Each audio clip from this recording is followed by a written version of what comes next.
Merhaba sevgili arkadaşlar. Renkler ve Zevkler kanalından herkese selamlar, saygılar.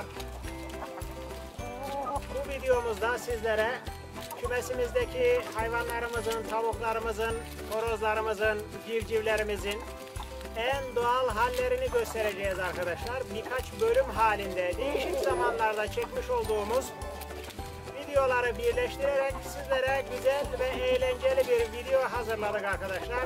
Hadi bakalım, buyurun, iyi seyirler.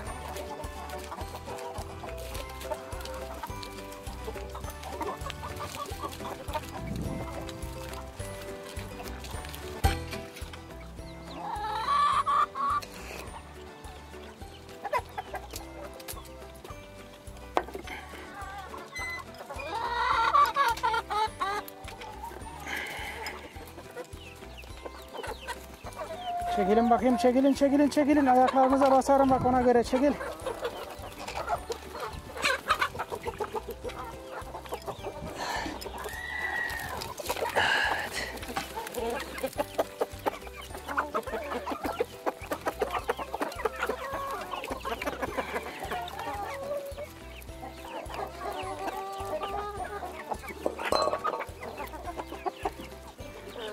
Tavuklarımıza bu sefer de dolma verdik arkadaşlar.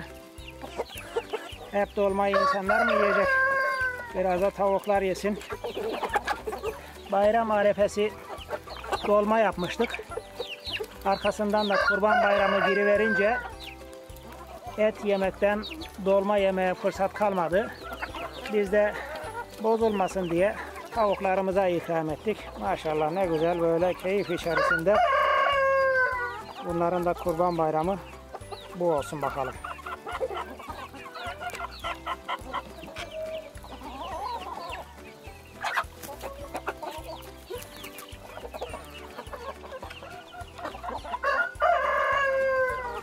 Evet, bugün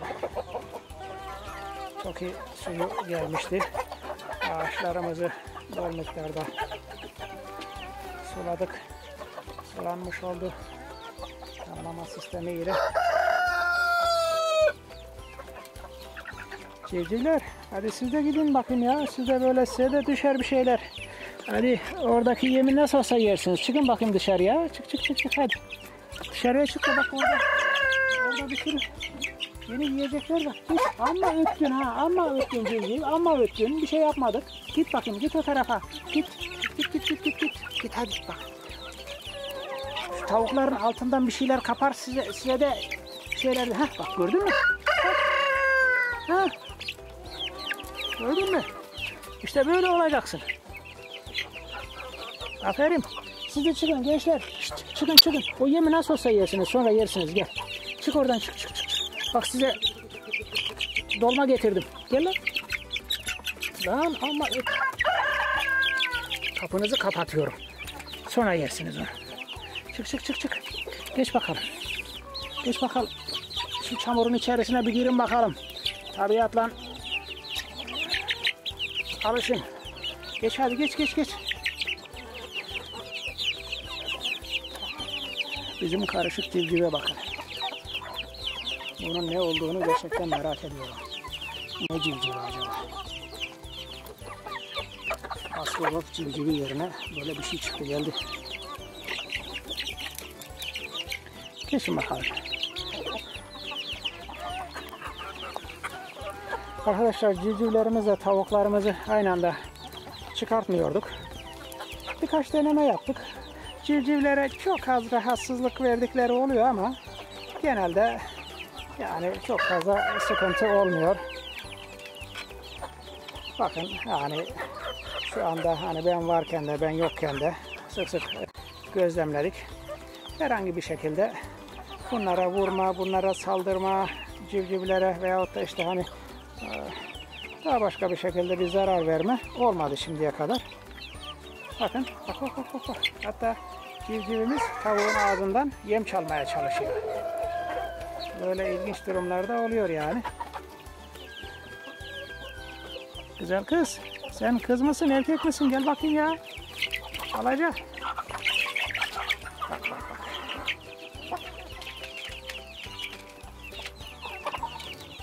Bak. tam bu saatlerde arkadaşlar, saat akşam üzeri saat 7. Bu saatlerde bizim kümeste atraksiyon, heyecan, hareket en had safhaya çıkıyor. Artık güneşin yakıcılığı gidiyor ve böyle akşamın dar vakti ne yersem kârdır düşüncesiyle tavuklar, civcivler, yarkalar hepsi yemlere saldırıyor, toprağa saldırıyor. Acaba eşelesem içinden ne bulurum düşüncesiyle veya biz bir şey verdiğimiz zaman daha fazla nasıl yerim düşüncesiyle heyecan ve hareket had safhada. Gel bakayım. Kok kok kok. Ne yaptın? Çamur etmişsin üstüne hep. Ha?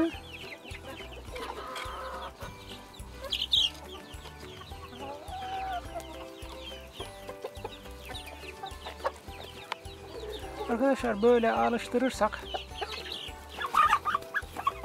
lan çamur oldu be. Böyle alıştırırsak civcivlerle tavukları, horozları bir arada tutmaya küçükken alıştırırsak sıkıntı yaşamazsınız. Biz de biraz açıkçası korkuyor, çekiniyorduk. Vay, olmayı yakalamış bir tanesi.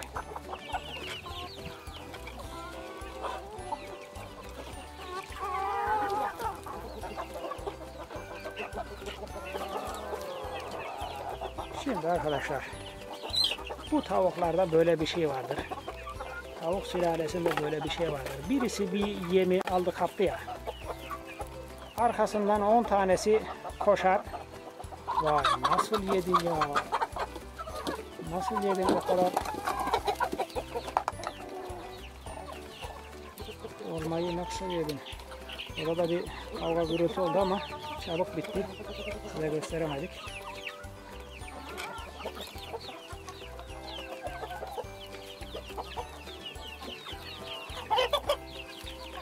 Arkadaşlar bakınız, bazı tavuklarımızın tüyleri dökülmüş.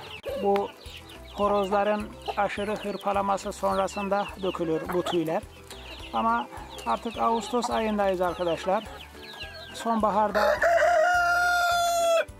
Sonbaharda bu hayvanların tüy değişim ve tüy döküm dönemleri gelir. İnşallah sonbaharda bu dökülmüş tüylerinin yerine yenilerini geleceğini umuyoruz. Kok. Kok kok kok. Gel bakalım kara kız, gel. Gel. Aferin. Tavuk ne yaptın üstüne? Her tarafın çamur olmuş ya. Çamurda mı toprak banyosu yaptın? Ne yaptın?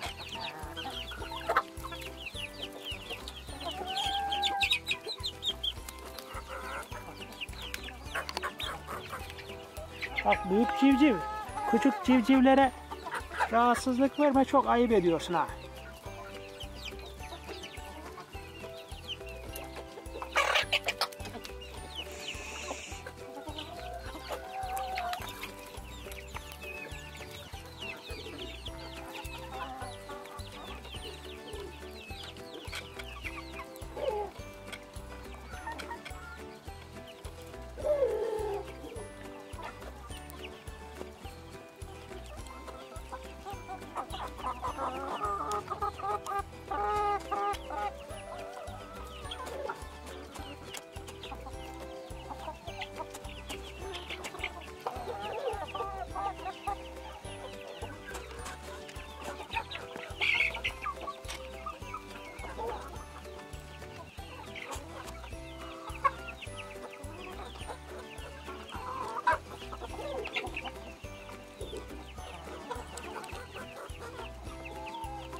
Denizdeki kocaman yük gemisini de size bu vesileyle göstermiş olduk.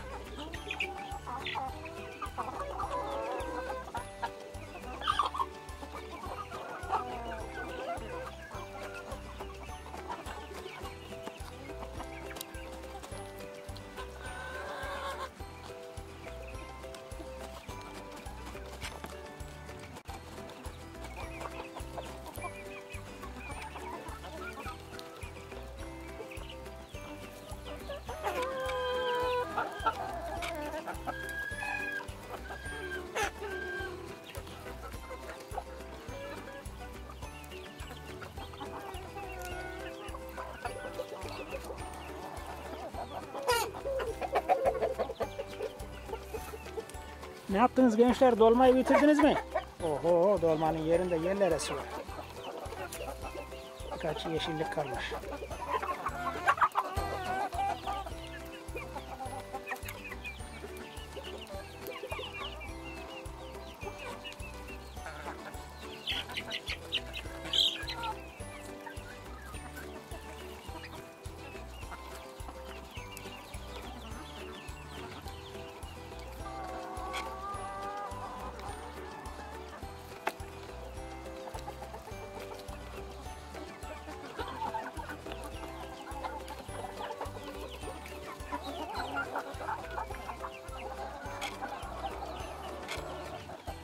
Arkadaşlar, Ağustos ayında bakalım kümesimizin yumurta verimi nasılmış? Ben de merak ettim şimdi. Bakayım burada kimse var mı? Kimse yok. Evet. Folluklarımıza bakıyoruz. Arkadaşlar, burada yarka civcivlerimiz gündüz vakti burada geçirdikleri için folluklarda eşeleniyorlar. Bazen yumurtayı da böyle bu talaşın içerisine karıştırmış oluyorlar. Şöyle yapalım. Evet, şurada bir tane var. Burada bir tane var. Evet. Daha var mı?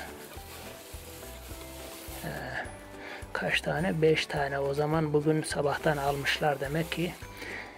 Bu sıralarda biraz misafirimiz çok arkadaşlar. Kahvaltı, sabah kahvaltısında da oldukça fazla yumurta gidiyor. Muhtemelen sabah alınmış. Şu anda 5 tane yumurta gözüküyor. Neyse, bunlar kalsın.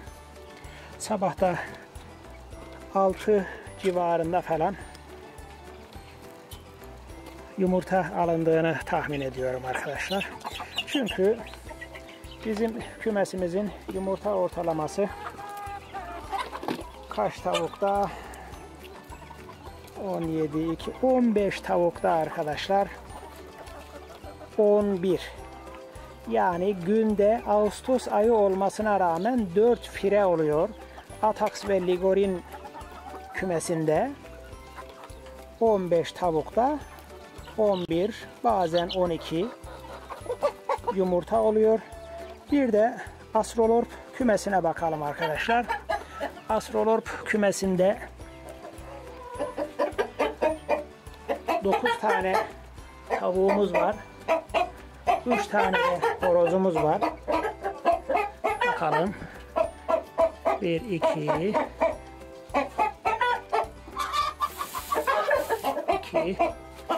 Evet.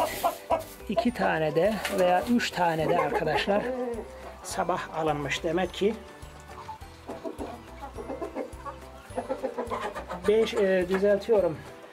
9 tavuğumuzdan da 9 Astrolorp tavuğumuzdan da arkadaşlar günde ortalama 4 civarında, 4 bazen 5 bazen 3 o civarda Ağustos sıcağında yumurta verimi devam ediyor.